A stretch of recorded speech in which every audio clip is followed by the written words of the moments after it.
Hi friends, welcome to Charan entertainment channel. Friends, solar system అంటే సూర్యుని చుట్టూ పరిభ్రమించే గ్రహాలు, ఉపగ్రహాలు, ధూమకేతువులు, గ్రహశకలాలు మరియు ఇతర ఆకాశ పరిశోధక వస్తువులను కలిగిన ఒక పెద్ద వ్యవస్థ.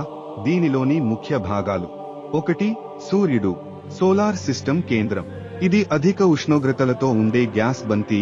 ఇది న్యూక్లియర్ ఫ్యూజన్ ద్వారా శక్తిని ఉత్పత్తి చేస్తుంది. 2. గ్రహాలు. బుధుడు, మర్కరీ, సూర్యునికి దగ్గరలో ఉన్న గ్రహం. ఇది అధిక ఉష్ణోగ్రతలతో మరియు ఖండిత ఉపరితలంతో ఉంటుంది. శుక్రుడు, వీనస్, భూమికి సమానంగా ఉన్న గ్రహం కానీ గట్టిపోక, విషపూరిత వాతావరణంతో ఉంటుంది. భూమి, ఎర్త్, జీవితం కలిగిన ఏకైక గ్రహం. వివిధ వాతావరణాలు మరియు జీవ వైవిధ్యంతో ఉంటుంది. కుజుడు, మార్స్, ఎరుపు గ్రహంగా ప్రసిద్ధి. ఇది సోలార్ సిస్టంలో అతిపెద్ద అగ్ని పర్వతం మరియు లోయను కలిగి ఉంటుంది. గురుడు, జూపిటర్, అతిపెద్ద గ్రహం.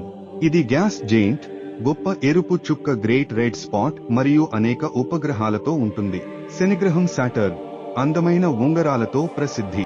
ఇది కూడా గ్యాస్ జెయింట్ మరియు అనేక ఉపగ్రహాలతో ఉంటుంది. యురేనస్, ఒక ఐస్ జెయింట్. దీని అక్షం కోణం వలన విపరీతంగా వాతావరణ మార్పులు ఉంటాయి. నెప్ట్యూన్, మరో ఐస్ జెయింట్. ఇది బలమైన గాలులు మరియు చీకటి తుఫానులతో ప్రసిద్ధి. 3. బెనుగ్రహాలు, డ్వార్ఫ్ ప్లానెట్స్, ప్రధాన గ్రహాల కంటే చిన్నవి. ప్రసిద్ధ బెనుగ్రహాలు ప్లూటో, ఎరిస్, హూమియా, మేకిమేకే మరియు సిరీస్.